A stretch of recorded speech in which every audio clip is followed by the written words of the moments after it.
Bakit mabilis tayong ma-attach sa taong hindi pa naman kayo? Mabilis tayong magmahal pero mahirap tayong makalimot. Napansin mo ba? Ilang araw pa lang kayong nagkakausap. Ilang beses pa lang kayong nagkikita o nagpapalitan ng mensahe. Pero pakiramdam mo, kilalang-kilala mo na siya. Pakiramdam mo, siya na ang matagal mo nang hinihintay. Kahit wala pa namang malinaw na usapan. Kahit hindi pa naman niya sinasabing ikaw ang gusto niya. Kahit marami pa kayong hindi alam tungkol sa isa't isa. Binibigay mo na agad ang buong atensyon mo, ang oras mo, at higit sa lahat, ang puso mo. Bakit ba ganito tayo? Bakit sa unang pakiramdam pa lang na may nagpapahalaga sa atin? Parang handa na tayong ibigay ang lahat. Bakit mabilis tayong ma-attach sa taong hindi pa naman sigurado kung tayo ang pipiliin sa huli? Pakinggan mo mabuti ang dahilan nito. Una, ang uhaw sa pagpapahalaga.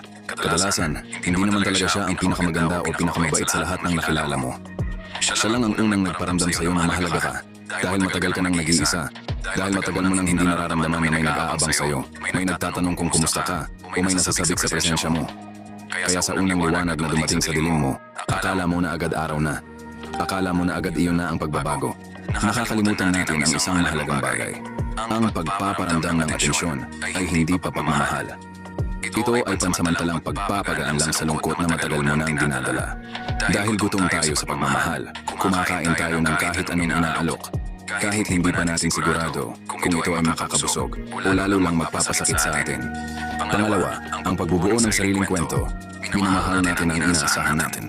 Hindi mo pa kilala ang tunay niyang pagkatao. Ang minamahal mo ay ang bersyon niya na binubuo mo sa isip mo. Dahil gusto mo nang magkaroon ng kasama, dahil pagod ka nang mag-isa, pinupuno mo na agad ang mga kulang niya ng magagandang katangian. Ipinapalagay mo na agad na siya ay tapat, siya ay seryoso, siya ay hinding-hindi mang-iiwan. Pero sa totoo lang, hindi mo pa nakikita kung paano siya kapag galit. Hindi mo pa nakikita kung paano siya kapag nag-aaway kayo. Hindi mo pa nakikita kung paano siya kapag nahihirapan, kapag may problema, o kapag hindi na nakuha ang gusto niya. Minamahal mo ang pangarap mo. Minamahal mo ang kung ano ang pwede sana kayong maging. Hindi pa ang tunay at buong pagkatao niya. Pangatlo, ang takot na mawala ang pagkakatawan. Takot tayong mawala ang pag-asa. At may isa pa, takot tayong isipin na baka siya na ang huling darating. Takot tayong maghintay ng matagal. Kaya kapag may lumapit, sinasabi natin baka ito na yun. Kaya nagmamadali tayo. Kaya ibinibigay natin agad ang lahat. Dahil akala natin, kapag nag-ingat tayo, baka mawala siya. Pero hindi mo alam, ang taong para sa iyo ay hindi magagalit kung mag-iingat ka. Ang taong seryoso ay hihintayin kang magtiwala ng dahan-dahan. Hindi ka pipilitin, hindi ka mamadaliin. Kaya huwag ibigay ang lahat, hayaan mo muna siyang patunayan niya. Hindi masamang humana, hindi masamang maging masaya. Pero huwag mong ibigay agad ang buong puso mo sa taong hindi pa napapatunay na karapat-dapat dito. Ang tunay na pagmamahal ay hindi namadali. Ito ay nakikita sa panahon, sa mga araw na hindi ka nilang pinapansin, sa mga pagsubok na pinagdadaanan nyo.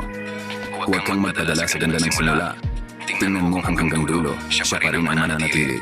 Tandaan mo, mas mabuti mang maghintay ng matagal para sa tama, kaysa magmadali tapos sa huli ay iiwan ka lang din. Ingatan mo ang puso mo. Naranasan mo na bang magmadali at napahamak? Ikwento mo sa comment para makapagpaalala ka rin sa iba.